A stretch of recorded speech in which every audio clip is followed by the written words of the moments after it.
America has opted for more of the same hope. For the United States of America, the best is yet to come. To lead it out of the economic crisis. We want our children to live in America that isn't burdened by debt. In a rapidly changing world. But country and Congress remain deeply divided over the role of the federal government. It's not the size of government, it's who government serves. And the nature of U.S. leadership in the world, in the shadows of its longest war. What will remain of the campaign slogans, and how different will America look in 4 years? I am Marwan Bashara, and this is Empire.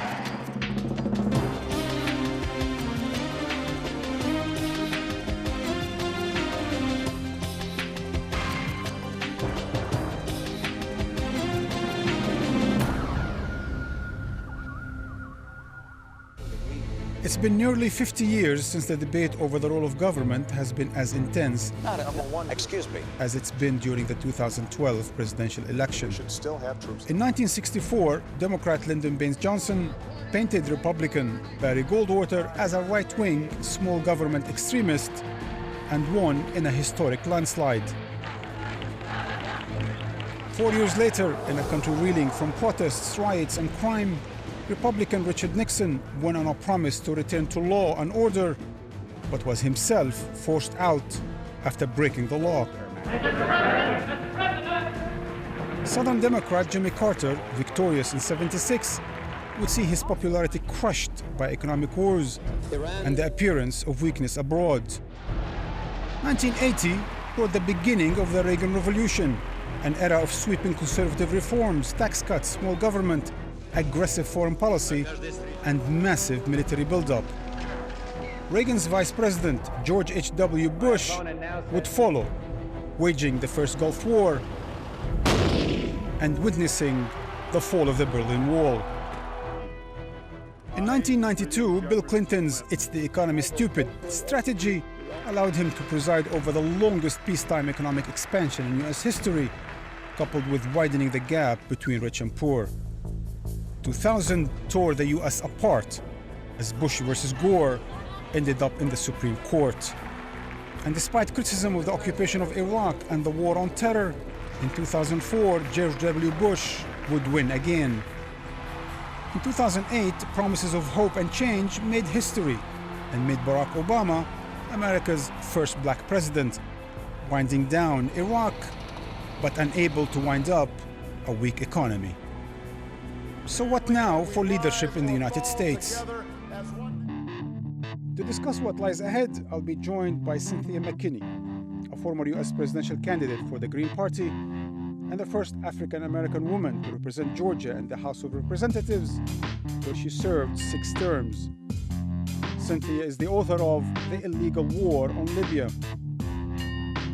Charles Kupchan, Professor of International Affairs at Georgetown University, a senior fellow at the Council on Foreign Relations, and former member of President Clinton's National Security Council.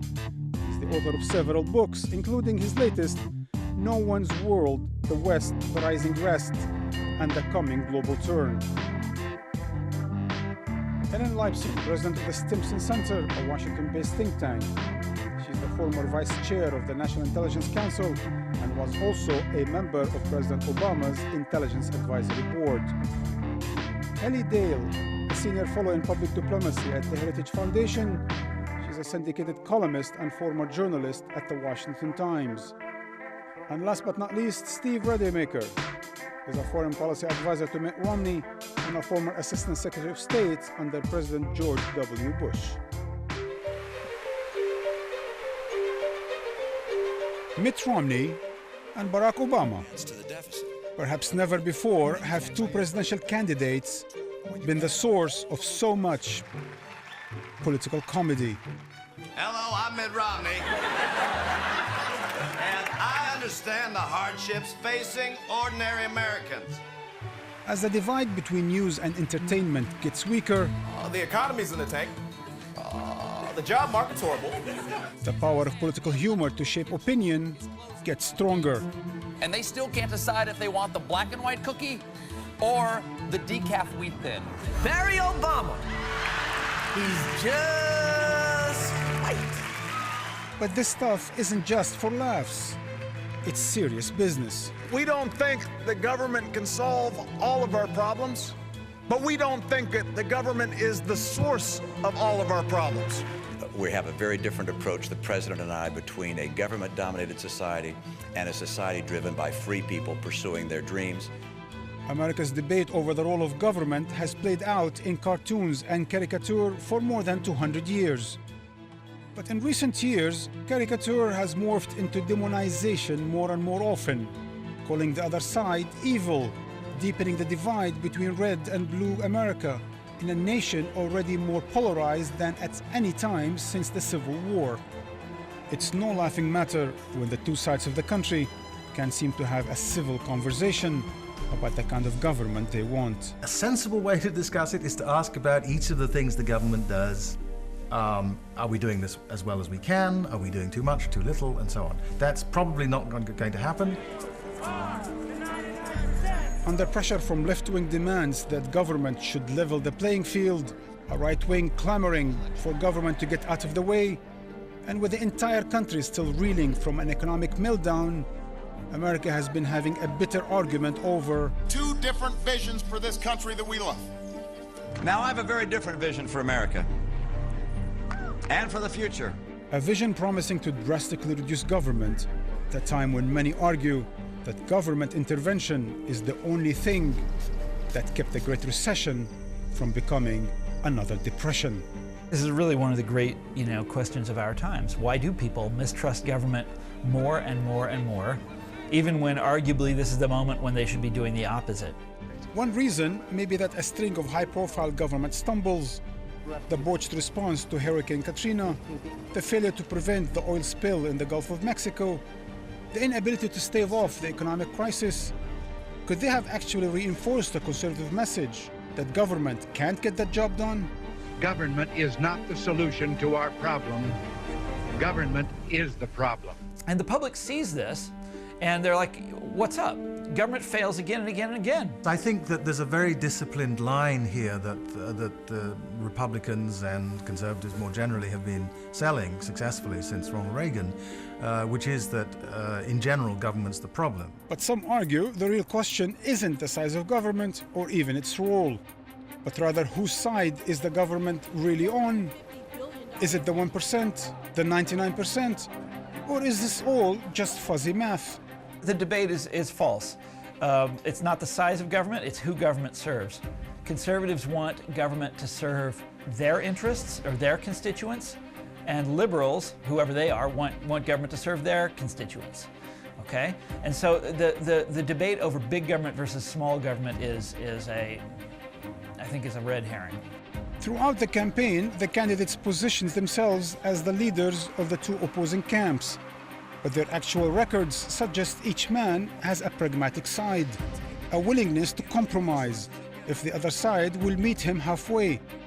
But given how far apart the two sides say they are, that may be a very tall order. So with 4 more years of President Obama and a divided Congress, will anything really change?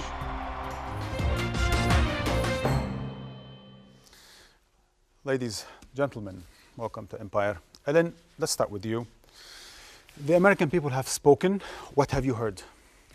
I think a majority of Americans are moderately hopeful that continuing on the current path of economic recovery is the right thing to do. And those people also believe that government can play a positive role in their lives when it comes to responding to natural or man-made disasters. I do think that we have to be aware of how much this election taught us about the demography and the sociology of America and how diverse a place it is. Holly? I think I've sort of heard a collective groan because after all this effort, 4 debates, if you include the vice presidential debate, billions of dollars spent, we are more or less where we were 2 days ago. We got President Obama back in the White House, we got the Republicans in the House of Representatives, and we got Democrats in the Senate. nothing has changed. Where do we go from here? Will we be more able to negotiate this path, or will we simply have a country in political gridlock for another 4 years? Charles, $6 billion still stuck, A lot of money. deadlocked. I think that the backdrop to the election is an America in which the ordinary citizen, the average working American, has seen his real wages decline or stagnate for a couple of decades. And Obama and Romney offered two different narratives. Obama's narrative was, I am for the middle class, I will grow the economy from the middle class out. He portrayed Romney as someone for the 1%, whether justified or not. And I think he succeeded in creating a sense of the average American that he stands for them and that he's going to grow the economy from the middle out. And I think in many respects that won him the election. So it's the 99% who spoke, Steve? Well, I think it's hard to reach that conclusion. What's interesting is that this was essentially a status quo election. Everyone was reelected. And you know, since it was the same group that was gridlocked previously, it's not obvious to me why anyone going forward is going to think they have a message here from the American people to do something differently than they did before. The House Republicans, they were reelected. So they don't think they've been told by the American people to compromise. President Obama was reelected. He doesn't think he was told to compromise. I agree with Hella. I think it's hard to see something coming out of this election that tells any one of the three relevant parties to take a different approach starting next year. So actually America has been groaning and yawning, Cynthia? Well, I think what I heard was that the more things change, the more things remain the same. But there is a ticking time bomb that is going to affect the way U.S. policy is made, and that is the demographic change that is taking place, that was reflected in this election. It hasn't made a change yet with respect to policy, but it will. Have they voted for the lawyer instead of the CEO, instead of the executive? I think that part of it was personality and visions of competence. I think people like Obama. I think he comes across as he's got his feet on the ground and his head screwed on. And I have to say, I was quite surprised that Romney didn't run a better campaign. I think many people, when this campaign started, said he's clearly the Republican candidate. He got the nomination, but he stumbled in the campaign. And I don't know why. One possible explanation is that he was running to the far right when he himself is more of a centrist and he wasn't comfortable in his own skin. He came into his own skin in the last 3 weeks when he tacked to the center, but it may have been too late for him to get that broad swath of independence that ultimately determined the election. But Charles, couldn't you say that it was really the presidential debates that allowed Romney to show himself in his own skin, absent the filter presented by the media, which almost became like a part of the Obama campaign, presenting him as the 1% versus the 99%. I mean, it wasn't actually 99% who elected Romney, Obama either. But how much of the vote for Obama was against Romney, and how much of the vote for Romney was against Obama? Well, how much was it a negative vote? Well, first of all, it was only just over 50% that elected Obama again. So we have a country that's deeply divided almost down the middle. And it's hard to tell. I think there was a certain amount of anti-Romney vote in the result you saw, because the Obama campaign was so successful in painting him as rich, out of touch, uncaring, unfeeling from the get-go. There was also something that was happening inside the Republican Party as well. The Republican Party was divided, and the idea of who Romney is with respect to his religion, that was something as a Southerner that came through loud and clear, that religion mattered in his reception by the Republican grassroots. I think Romney did just fine in the South. I mean, his religion didn't hurt him. You know, he crushed Obama in the South. The idea that he ran a bad campaign when it was nearly a tie. Well, I'm not saying that he ran a bad campaign.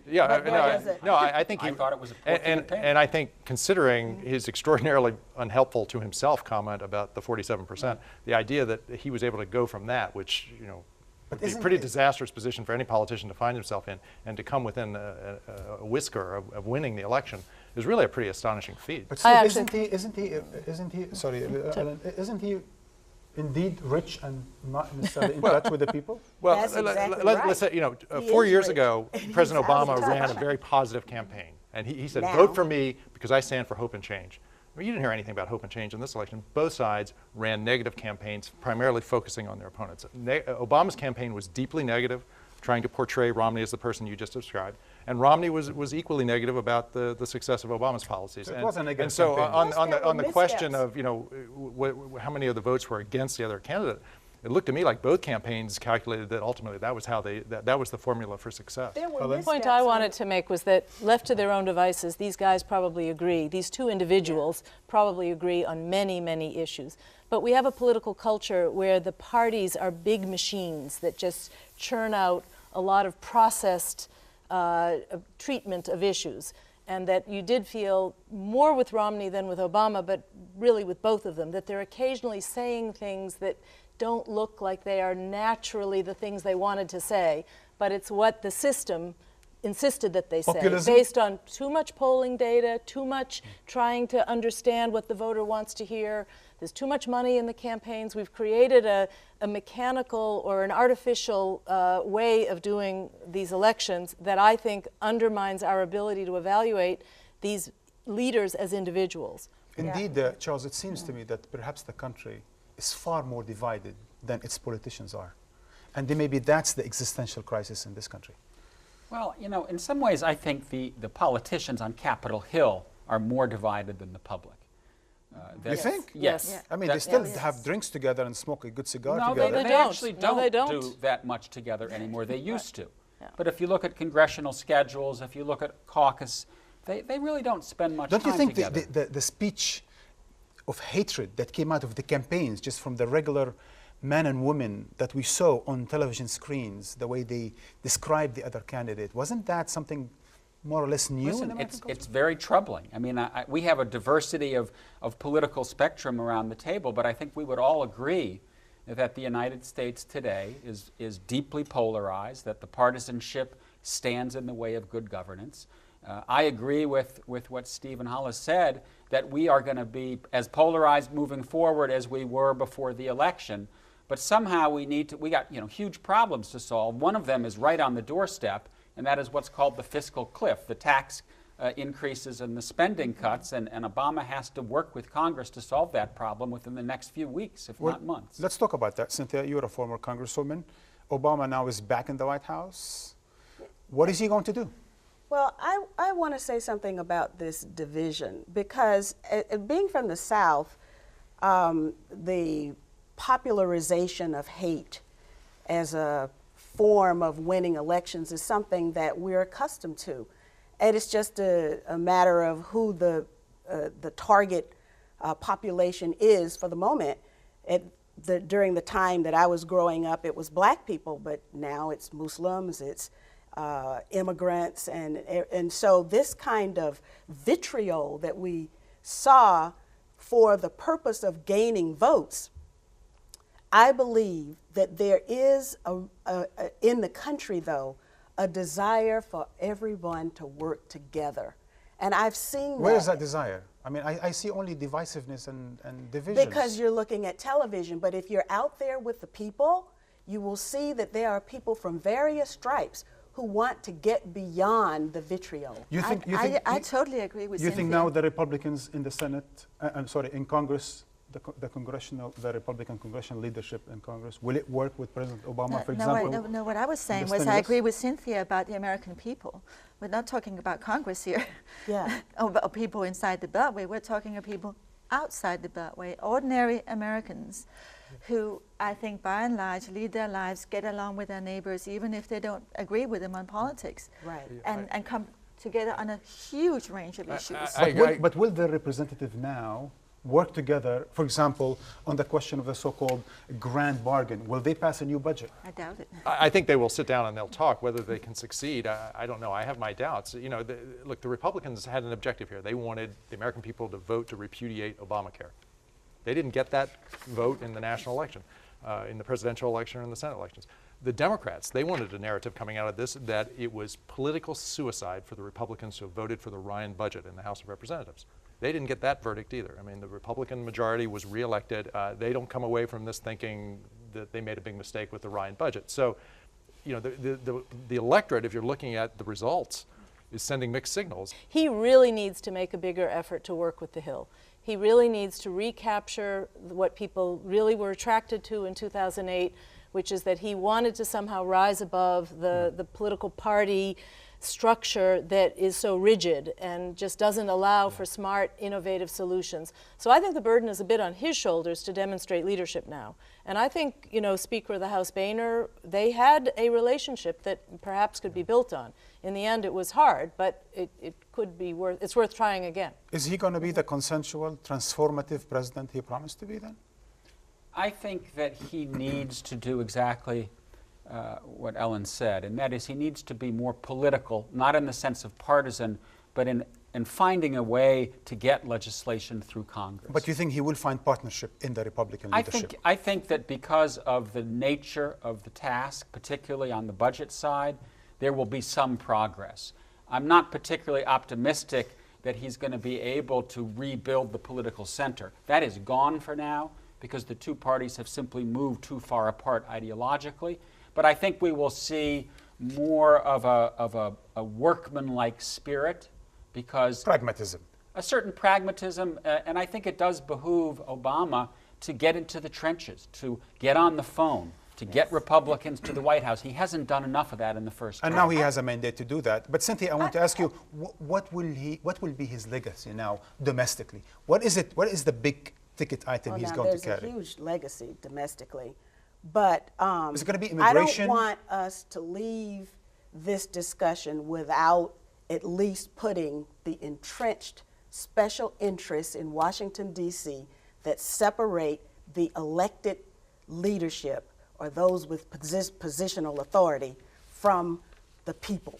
And that is why there will be a problem. The Congress doesn't reflect the values or the issues really that are on the minds of grassroots, everyday, ordinary Americans. Do you think, for example, the question of immigration, is there a lot of special interest on that, or is there enough partnership on the Republican side, for example, to pass that kind of a major bill?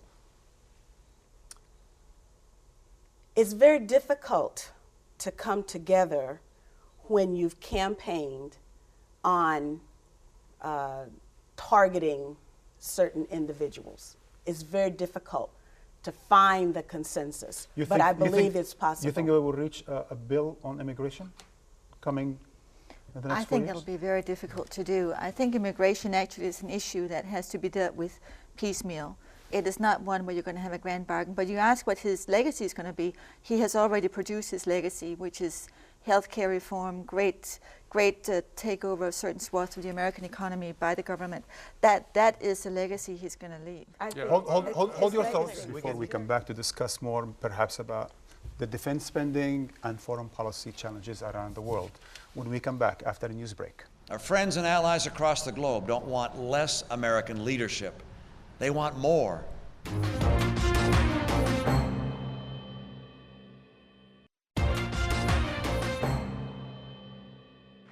We want to pass on a country that's safe and respected and admired around the world. A nation that is defended by the strongest military on earth and the best troops this world has ever known.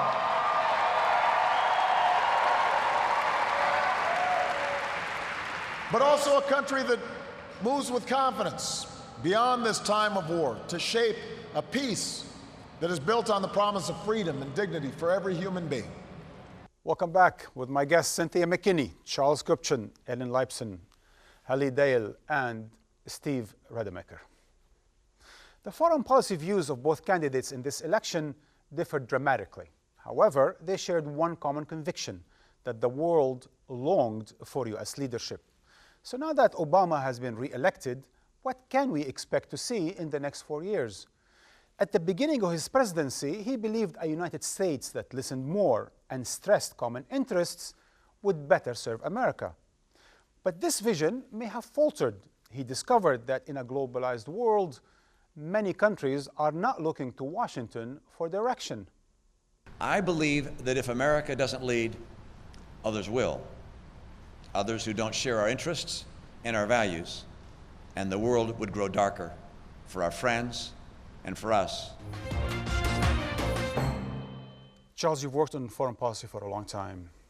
This nation was always known for one nation under God. It seems to me it's more and more one nation under gun, domestically and globally. The issue of its military spending, the issue of force, has become part and parcel of the fabric of this country and its policies. Where do you think Obama now is going to go with all of this? I actually wouldn't agree with that, Marwan. I think that what we've seen over the last 4 years is to some extent a demilitarization of American foreign policy, getting out of Iraq, deciding with a date certain to pull out of Afghanistan. Yes, there are drone strikes, but there isn't the same enthusiasm about projecting American power abroad among the American public. But America still spends as much on military as the rest of the world, over $700 billion, and President Obama said he will increase that according to military demands. Well, actually, the defense budget has been coming down. As percentage of the national, as a percentage of the national Yes, and that the defense budget is going to have to play its role in bringing down the fiscal deficit. But I think there are two things that are notable about where Obama is today. One, for the first time since the Vietnam War, a Democrat gets better marks on who is the commander-in-chief than a Republican. And that's a real turnaround. He has gained the confidence of Americans. And the second thing is America's standing in the world has gone up dramatically since the Bush era. People like an America that is more of a team player, that seems more willing to listen to others, but at the same time provide leadership. Really, the comparison is always with President Bush. I mean, they see a more diplomatic president and they go like, you know what, we're happy with this guy. Well, it's President Bush was the predecessor, so this is a natural comparison. Some people have also compared Barack Obama to Jimmy Carter, who likewise wanted to project a sort of gentler image to the world and got punched in the nose a couple of times as a consequence. Not President Obama. Not President Obama, though. Just before this election in this fall, we had a military attack on American installations in the American consulate in Libya, in Benghazi, something that has not played itself out yet. It showed that the less forceful foreign policy has in fact left a vacuum, which allows terrorism still to be out there, to be thriving. And I think in a second term, this is something that President Obama will be needing to deal with. You think if the military budget would have doubled, there would have been no attack on Benghazi's consulate? I think if our presence in the Middle East had remained as strong and as if our diplomacy, if our war on terrorism, if you will. There would have probably been more attacks on Americans. Well, I can't speculate for you. You may speculate for yourself. I mean, I want to agree strongly with what I heard Governor Romney say in the clip you played. There really is a hunger in the world for American engagement and American leadership, and I see it all the time. I spend a lot of time talking to the countries of Central and Eastern Europe. They're near unanimous in their complaints that this. You mean the ones that are worried about Russia? Yes. Well, you know, that's a big chunk of Europe, but they feel like America doesn't pay the kind of attention to them that they used to receive in the past, and that they'd like to continue to receive. This entire pivot to Asia, which is a signature Obama policy, that's fundamentally about the insecurities of a large number of other Asian countries that are adjacent to China, and they want America more directly involved. Without defense spending, the pivot to Asia is going to be an empty promise, and I don't think President Obama is intending to make an empty promise to these countries. I think he intends to back it up, and even in the Middle East. I mean, there are a number of Persian Gulf countries that are deeply, deeply fearful of Iran, and I don't think they want to see America withdraw from their region either. I want to talk about the love lost between Europe and the United States, if there is any such thing. But before we do that, on the question of projection of force and how that brings security to the rest of that, what I heard in the campaigns, Charles, and Helen, was bashing of China, bashing of Russia, bashing of Iran. That sort of tone, if you will, on foreign policy, we're not going to see that actually developing on the ground, are we? I think a lot of that was part of the election season. There will be a toning down, I think particularly on questions of Russia and China for now. Iran, I take President Obama deadly seriously. I think right now we are seeing a window of opportunity open on a diplomatic settlement, and I think the door is open in Washington. If that door closes in the spring of 2013, my guess is we will see an American war against Iran. Ellen? Well, I think that this discussion really needs to maybe be unpacked a little bit. I think there's a number of different analytic questions here that we're talking about. One is whether a particular president decides to assert a style of American leadership. But the other is kind of a pre-existing kind of global trend of a redistribution of power, where other countries are acquiring greater capacity to contribute to global governance, to international responses, to crises, where the burden doesn't have to be always entirely on America's shoulders. That's something that in a strange way, 9/11 interrupted what was a kind of almost organic process. And that the self-consciousness of the post-9/11 period, where the United States really, out of a trauma, thought very differently about its power, turned out to not be kind of sustainable for the long run. And so we're now resuming a conversation, I think, that we had earlier about how do you sort of fit the aspirations of other countries into the international system so that the United States isn't so disproportionately the go-to country for everything.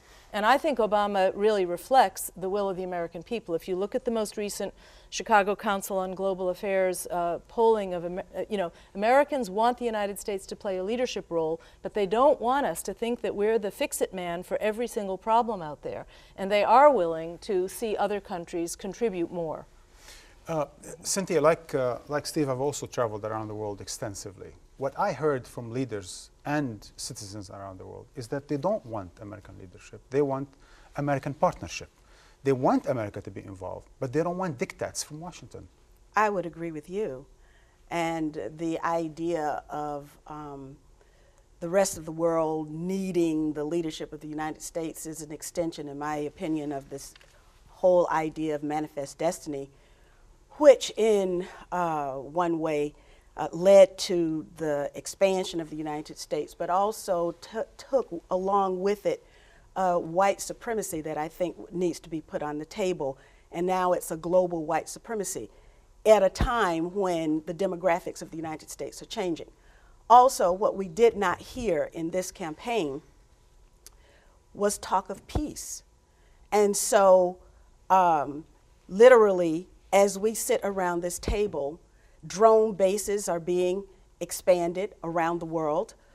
Drones are firing their missiles and their bombs on innocent populations that are being killed.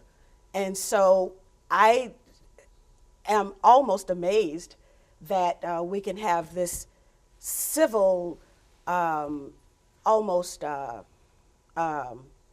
sterile conversation when there's so many outrages that are taking place around the world. In fact, what I heard from President Obama, if anything, that this is going to be continuation of diplomacy, not in any way forced leadership around the world. Well, the pivot to Asia includes military deployments, and I think you need to distinguish in your comments between diplomatic style and U.S. military or U.S. engagement. Of course, countries want to be consulted. Countries want to be involved in decision making. They want to be a partner. But I don't hear many countries that are today in alliance relationships with the United States who say we want out. Usually they want more out of the alliance relationship. Maybe they'd like the United States to listen to them more. But that relationship, the U.S. commitment to them, is very important to all of America's allies around the world. Latin America is not asking for the United States involvement. Latin America has declared their independence. And I sat down with the Egyptian and we Egyptian we have no military involvement. The reactivation of the Fourth Fleet. Tunisian leadership, the last two guys around the block, and that's exactly what I heard from them. They said, we don't want to be clients of the United States. We want to be partners with the United States. What do they mean by partners? Meaning they don't want these things to be dictated to them from Washington. Okay, well, does it doesn't mean necessarily that they mean want the U.S. financial engagement with the United States? Yeah, does that mean they want the U.S. to spend less on defense? I don't think the Saudis want America to have less military capability in the Persian Gulf. Is that your best example? I think it's a very good example. I mean, and I think there are a number of other countries in that region. It's probably his best example because it's a bad example. No, but Cynthia, when you say Latin America doesn't want American involvement, well, does Colombia want it in fighting the drug wars? Well, actually, I've been to Colombia several times, and there are innocent people who are suffering as a result of Plan Colombia, which is U.S. policy there. You mean the drug war and so on? Mm-hmm. And protection of the oil installations. Charles, what about as well. Europe? What is Europe looking from President Obama? You know, I think the relationship between the U.S. and Europe started off rocky. Obama seemed somewhat impatient, almost dismissive of Europe. And then over the course of the last couple of years, I think he realized that there is no better partner. And when there's a problem to be solved, whether it's Libya or whether it's Africa or we're further afield, the go-to partner is still Europe. What I worry about over the longer run is Europe itself on two fronts. One is the European Union is in a very fragile situation. They seem to have hit bottom and they're moving up in the right direction on the Eurozone crisis, but they're not out of the woods. And the second is, over time, as American politicians get more and more sensitive, and Ellen just said this, to what are they contributing? What are our partners bringing to the table? We need a Europe that steps up to the plate geopolitically. That doesn't look like it's around the corner. You mean bigger partner in NATO? Not necessarily NATO, but an EU or individual European countries that start merging and collectivizing their capability, because Britain alone, Germany alone, France alone isn't enough to be the partner we need. Ellen, Steve spoke, and I think, certainly a certain number of smaller states closer to bigger regional powers are complaining about being pushed around by Russia or China. But I think the bashing that we heard about China and Russia in the campaign, certainly that's going to just lead to something completely different. I think President Obama needs to work with President Putin, and he needs to work with the new Chinese leadership. Well, I mean, if I took the case of Russia and Iran, it does take two to tango. So does Putin want to work with us? Does, the supreme leader of Iran want to respond if there is a new American overture? So we can do a lot of talking to ourselves about what's the right American strategy, but we also have to have a very sober assessment of what's in the interest and what's the likely behavior of the other actor. So Russia, to me, is a great disappointment. That was the reset policy of trying to just have a kind of as normal as possible an economic relationship and political relationship with Russia. But Putin himself has an agenda that seems to be more defiant, more strident, and there's a limit to how much of that we can take. But that's what he thinks of the United States is becoming more defiant and more... Well, he does want Russia to resume some of its greatness. I mean, that is his national ambition. And so you can't completely, it's not our call to take that away from him. If that's, there is rising nationalism in parts of Asia that will not necessarily be easy for the United States to handle. So these are very, interactive, this is not a one-way transmission of the United States deciding what its preferred policy is and then just marching forward and implementing it. One has to be, and this is where I think Obama has a talent.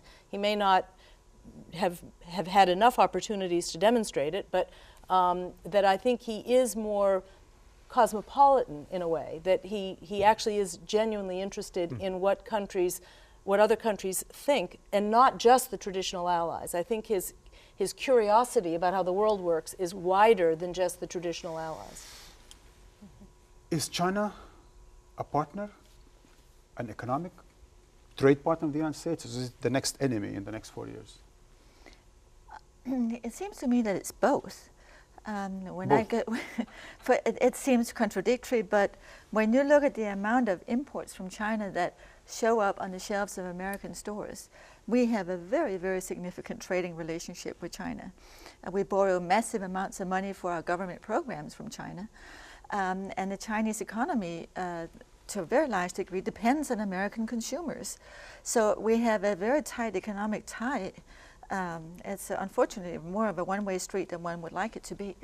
But at the same time, in terms of foreign ambitions, China is undoubtedly getting to be a very sophisticated international actor in military terms, in diplomatic terms, in terms of information warfare. cyber warfare, China is on the move, and there is no doubt that to some extent we are on a collision course. I want to finish our roundup by getting into the Middle East and the Palestine-Israel peace process. But just before that, Steve, are you worried about deterioration of the security situation in South China Sea? Yeah, absolutely. I think China is really overplaying its hand, and the countries of Asia on the periphery of China, it's not the United States is coming to them saying, "Let us protect you." They're coming to us saying. But do you think Obama is going to show teeth there? I think it's a delicate situation. I mean, because as a Romney advisor, let me ask you. I don't think Obama's eager to get into a military confrontation with China over islands in the South China Sea. But gunboat diplomacy. The thing I would add to what Hella said is I think China is in something of a political transition, and I think that actually complicates this problem because it leads China for internal political reasons to sometimes do things that are popular to a nationalistic audience in China, which are very detrimental to the country's overall interests. China is really hurting itself with the rough, the really aggressive treatment that it's dealing with demonstrating to all of its neighbors. I can't discuss that for too long, Cynthia. I need to get to the Middle East. I know. I've heard that Netanyahu is the ultimate loser from this election, the ultimate loser of this election. What do you think? Well, I think Netanyahu didn't remain silent when it came to his preference, and so therefore by expressing a preference, which is Romney. Which was Romney, that's right, and it didn't happen. I would like to just add that we do have still in the formulation of U.S. policy this idea of Cold Warriorism.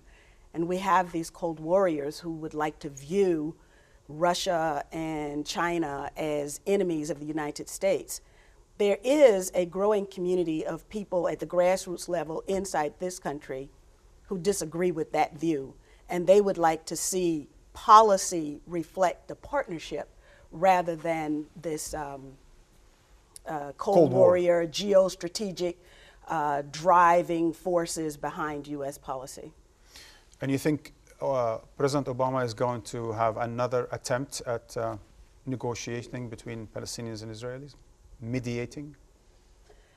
I think it's very clear that something very dangerous is actually happening in Israel.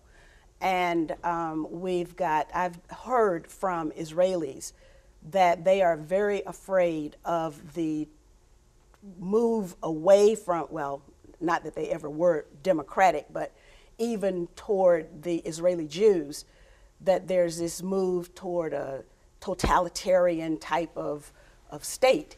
And from there, we're looking at going beyond Netanyahu to actually Lieberman. And well, now they're coalition partners. And you think President Obama is going to be able to put pressure on such a coalition? It's going to be very difficult. Well, your face expressions are more than enough. Prime Minister Netanyahu of Israel demands that Iran be connected to the question of whatever is going to happen in Palestine. Do you think there's going to be a great bargain? Because Israelis are talking about a possible future deal between the United States and Iran. I think that Netanyahu backed off, partly because he didn't have the United States on board and partly because he didn't have his own cabinet on board. And we also know that the Iranians converted some of their 20% uranium for medical uses, so that slows down the clock. And I think that there's a zone of comfort right now that this is the time for tighter sanctions and more discussion. But I don't think that window remains open permanently, and that's why I think that the prospect of war looms on the horizon, and I don't think it will come from Israel.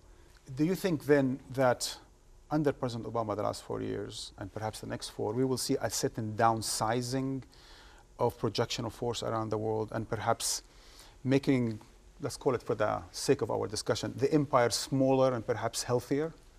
I think if it were up to President Obama, given our budget constraints at home, yes, I think he would downsize. But, he lives in a real world. And, the first issue up, I think, and I think we're going to see it even before he's sworn in for his second term, is what to do about Syria.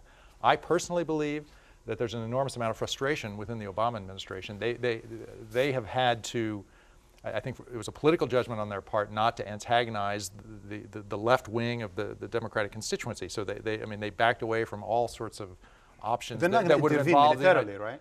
Well, but I think you will see a drift in the direction of the policy that President Obama pursued in Libya. I think there will be movement in that direction. You see that? I think there's a lot of pressure to do something different and do something more in Syria, and I think I agree that there's sort of a political chapeau that says we really don't want to go down the military route, but there's a lot of undertow pressure to do more.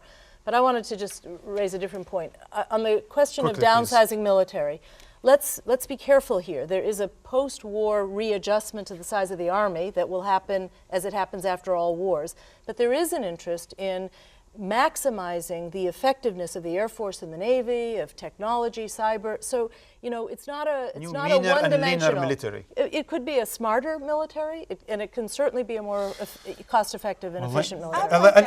Cynthia, on this sobering note, we need to end our discussion. Cynthia, Ellen, Holly, Steve, and Charles, where does thank the pressure for war come We'll probably from? continue the discussion another time.